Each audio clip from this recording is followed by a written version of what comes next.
ન દંભના પાખંડ, વાત કરીશું હૃદય નીચોવીને. ન દંભના પાખંડ, સત્ય બોલીશું હૃદય નીચોવીને. મિત્રો, આપણા સમાજ જીવનમાં, સાંસારિક જીવનમાં, ગ્રામ્ય જીવનમાં, શહેરી જીવનમાં, નગર જીવનમાં, જ્યાં ક્યાંય પણ આપણે સામાજિક વ્યવસ્થાઓમાં છીએ ત્યાં તમને ઘણા બધા ફ્રી લોડર મિત્રો અને રિલેટિવ્સ જોવા મળશે. ફ્રી લોડર એટલે આ લોકો એવા જે પોતે કામ ધંધો ન કરે પણ આખી જિંદગી પૈસા માગતા રહેતા હોય, અને તમને નવાઈ લાગે કે સાલું એ સડી ભાગીને કટકો ન કરે. એટલા બધા માસ્ટર હોય એમની વાતો કે તમે ગમે એટલું નક્કી કરો તમારા જોડેથી પૈસા લઈ જ જાય. સગા સંબંધીઓના સિબિલ આવે ને, બેંકમાં જે સિબિલ હોય છે, તમારો ટ્રેક રેકોર્ડ, એને બગાડી નાખનારા લોકો હોય. એટલે આવા ફ્રી લોડર લોકોથી બહુ જ સાવધાન રહેવું જોઈએ. ઉધાર માગે, સતત નહીં, એ પોતે કોઈ કામ ધંધો કરે નહીં, ધન અર્જિત કરે નહીં, ઓછી જરૂર, ચલો ધન અર્જિત નથી કરતા પણ તમે મિનિમાલિસ્ટિક બની જાઓ, ઓછી જરૂરિયાત સાથે જીવો. આવું બધું કરીને પણ તમે સારી રીતે જીવન વ્યવહાર ચલાવી શકો. એવું પણ ન કરે. પાછા બીજાના પૈસા પણ કપડાં બ્રાન્ડના પહેરવાના, બૂટથી માંડી મોજાથી લઈને દરેક વસ્તુ એમની જુઓ તો બ્રાન્ડેડ હોય. એટલે આવા ઘણા બધા ફ્રી લોડર લોકો તમને સમાજ જીવનમાં જોવા મળશે તમારી આજુબાજુ. સગા સંબંધી પણ હોય, અને એ 2 મિનિટમાં સૂઈ જતા હોય. આજે મિસ્ટર નટવરલાલ પ્રકારનું આ જે વ્યક્તિત્વનું હું અહીં વર્ણન કરું છું, આ લોકોને તમે મિત્રો જુઓ તો એ 2 મિનિટમાં સૂઈ જતા હોય. એમને કોઈ ટેન્શન ના હોય, એ કોઈ લોડ ન લે.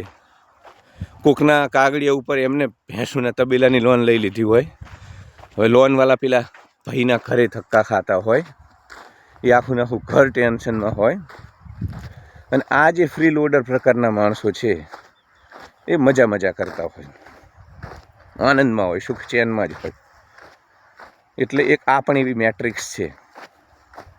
ઘણી બધી એવી વાતો હું તમને કરું છું કે આનાથી બચવું, આનાથી બચવું, આ વાતથી બચવું. એમાંની એક આ પણ વાત છે મિત્રો કે આવા મિત્રોના સ્વરૂપમાં, સગા સંબંધીના સ્વરૂપ, આખી જિંદગી પૈસા માગતા હોય, આખી જિંદગી. તમને એમનો કોલ આવે ને, ગેરંટી દઉં, 6 મહિને 12 મહિને એમનો કોલ જો તમને આવે, સમજવાનું પૈસા તમને ખબર પડી જાય. અને નશરમાં હોય, નકટા હોય, નફ્ફટ હોય, એમની અંદર એ તત્વ જ ન હોય માણસઈનું. કોણ શું વિચારશે, આબરૂ, આવું બધું હાઈ વેલ્યુ માણસને હોય, જેની અંદર કૃતજ્ઞતા હોય, રિસ્પેક્ટ હોય. એવા હાઈ વેલ્યુ માણસની અંદર આ બધું હોય, એટલે એ બધા હેરાન થાય છે. અને લોઅર વેલ્યુ, નફ્ફટ, નકટા, જેનામાં કોઈ ગ્રેટિટ્યૂડ નથી, અનગ્રેટફુલ લોકો, અનફેર લોકો, જેની અંદર કોઈ કશો ભાવ જ નથી, એમની અંદર આવું કશું હોતું નથી. અને એ મજાથી લાલ ટમાટા જેવા. વર્ષ 2026માં આજકાલની વ્યવસ્થાઓમાં જુઓ તો આવા લોકો લાલ ટમાટા જેવા હોય છે, અને સુખ ચેનથી અહીંયા સંસારની યાત્રામાં, સમાજની યાત્રામાં પાર પડી જતા હોય છે. અને પેલા બિચારા લોડ લેવાવાળા, માણસઈ, ચિંતાવાળા, અંદરથી સારા કે સાલું કોકનું લઈને આપણે દઈ દેવું પડે, એ બધાના વાળ ખરી જાય 40 વર્ષના થતાં. બધાના આંખ આજુબાજુ કાળા કુંડાળા પડી જાય. એટલે આવા લોકોથી હશે જ. તમે લિસ્ટ બનાવો, કમેન્ટમાં મને કહેજો. તમારી આજુબાજુ આવા લોકો 5-10 તો હશે જ, સંબંધીઓમાં પણ હશે, મિત્ર વર્તુળમાં હોય જ. ગામ દીઠ 2-3 ફ્રી લોડર હોય, અને મારો મસ્ત પાર પડી જાય. તમે જુઓ તો આખી જિંદગી સડી ભાગીને કટકો ન કર્યો હોય, કોઈ કામ ધંધો પણ એવા મસ્ત પાર પડી જાય. મસ્ત, એકદમ મસ્ત રીતે પાર પડી જાય.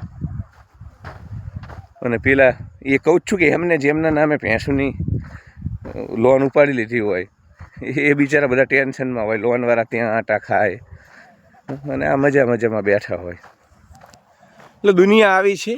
દુનિયા જ્યાં લોકો કહે છે ને કે સારા રહો, સાચા રહો, સારા કર્મો કરો, તમારી સાથે સાચું જ થશે, તો એવું નથી. જાગૃત રહો, સજગ રહો, સતર્ક રહો. નહીં તો અહીંયા તમારો ગમે તે તમારે મંદિરના ઘંટની જેમ વગાડીને ક્યારે જતું રહેશે, ક્યારે તમારું કોઈ કરી નાખે એ નક્કી નથી. કેમ કે વ્યવસ્થાઓ એવી ધીમે ધીમે મૂડીવાદ આગળ વધી રહ્યો છે. લોકો પૂંજીવાદી મૂડીવાદી થઈ રહ્યા છે. એટલે વેલ્યુ, કોકનો વિચાર કરવો, સારાપણું, આ બધું સ્વપ્ન બની રહ્યું છે. સ્વપ્ન બની રહ્યું. બીજું, આવા લોકોને તમે પૈસા આપો એટલે સૌથી મોટી સમસ્યા તો એક સંબંધ બગડે.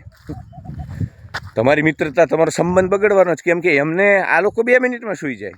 આમને કોઈ ઉઘરાણીના ફોન આવે, અંદર આમની અંદર એવું કોઈ તત્વ જ ન હોય કે મને તમને કોઈ 1000 રૂપિયા માગતું હોય તો ઊંઘ ના આવે. આ લોકોને અંદર કોઈ એવું તત્વ જ ન હોય. એટલે ઉઘરાણીનો કે આ પ્રકારનો કોઈ પણ પ્રકારનો કશુંક પણ થાય તો એ તો 5 મિનિટમાં સૂઈ જાય. એટલે એ કરી શકે. ડરે કોણ, થાકે કોણ? જેની અંદર કોઈ હોય તત્વ કે ભાઈ આવું ન કરાય, પૈસા ટાઈમે દઈ દેવાય. એટલે આ ના ડરે બિલકુલ. એ મસ્તીથી 5 મિનિટમાં ઊંઘી જાય, એમને કશું જ પડી ના હોય. મેં કહ્યું ને, એમની અંદર એ તત્વ જ નથી અપરાધ ભાવનું. કોણ શું કહેશે, નીતિમત્તા, આ બધા શબ્દો તો તમે જ લઈને ફરો છો.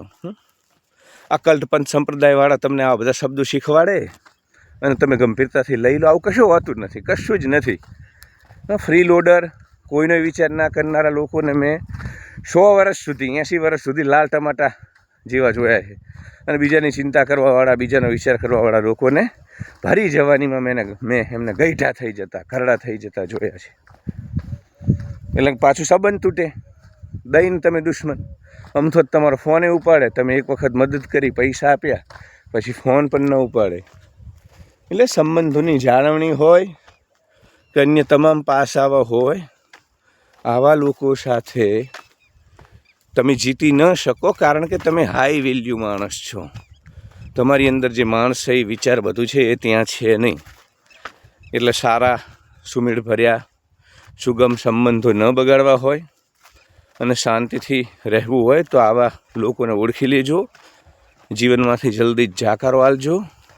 અથવા પૈસાની લેણ દેણ કરતા નહીં તો દુઃખ આવશે અને આવશે જ. કેમ કે તમારા ડોક્યુમેન્ટના નામે ઉપાડેલી લોનના હપ્તા તમારે ભરવા પડશે. ઘણા બધા લોકો ભરે જ છે અહીંયા. કારણ કે એને તો પેલા લોનવાળા આવીને માથે તાંડવ કરે. એને ટેવ હોય નહીં આવી બધી વસ્તુઓની. એટલે આખું ઘર ડરી જાય ને કે ભાઈ ભરી દો. એટલે આ મામલે થોડા જાગૃત રહેજો. Love you all. Like, share and subscribe. Hype my video. Thank you.